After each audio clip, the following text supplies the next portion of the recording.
Now I'd like to discuss some of the major disorders. I'll start with anxiety disorders. Well, an anxiety disorder is the occurrence of anxiety without an obvious external cause or an overreaction to something that is an external cause. Okay.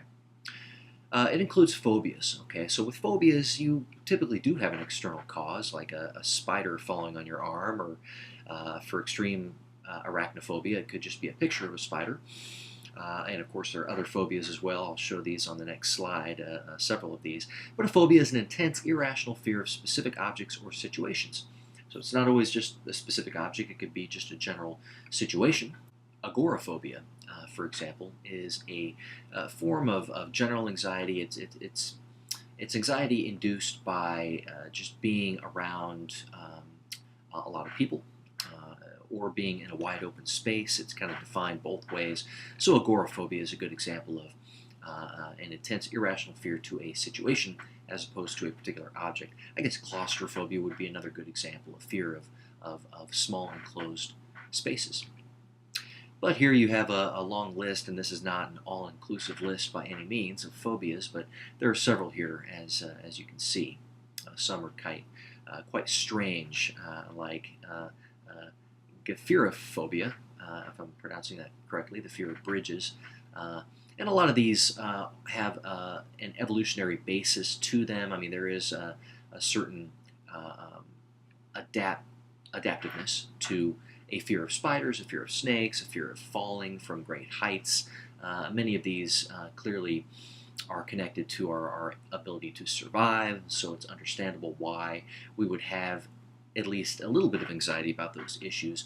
One of the arguments for phobias is that they are just kind of an overreaction for whatever reason.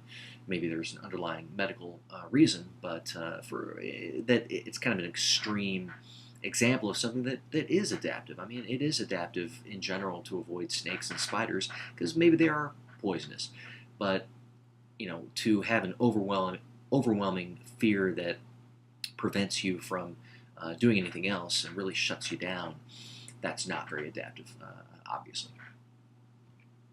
Other types of anxiety disorders, it's not just phobias here, there are many different types of anxiety disorders.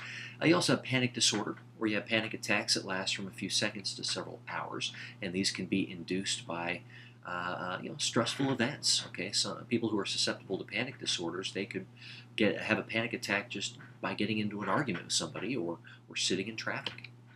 One argument for panic disorders is that they're kind of a miswiring, a misfiring of the otherwise adaptive fight or flight response from the autonomic nervous system.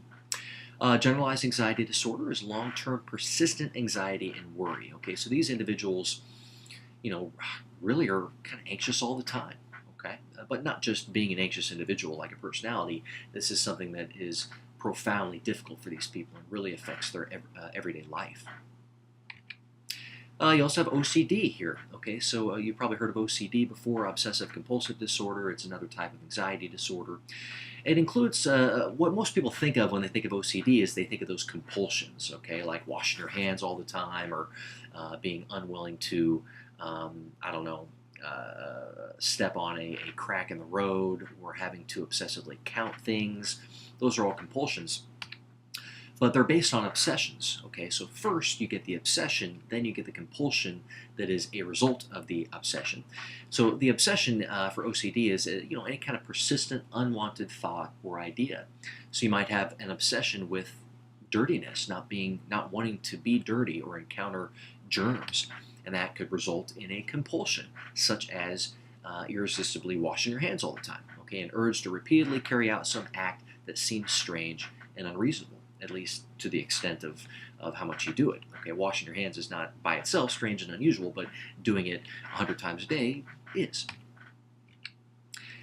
So possible causes of anxiety disorders, of course, there are some genetic components. Neurotransmitter levels can be different based on genes, based on some environmental causes as well, a lack of serotonin, for example. Overactive autonomic nervous system, I mentioned that already, this kind of a misfiring of the fight or flight response.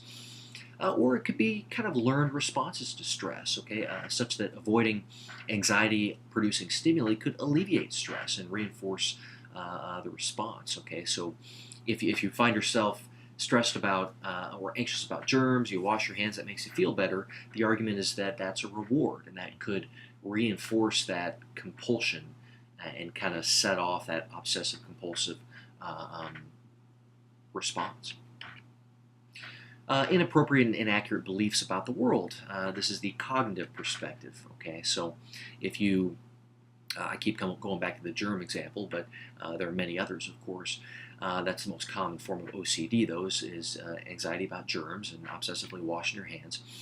It could be based on this inaccurate belief that just shaking someone's hand or getting germs on you is just going to be horrific for you. Okay, there is such a thing as germs, of course, but it's not always.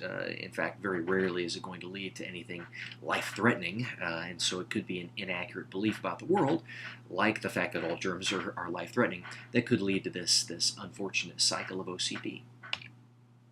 Well, before I get into dissociative disorders, I'll go ahead and end this segment.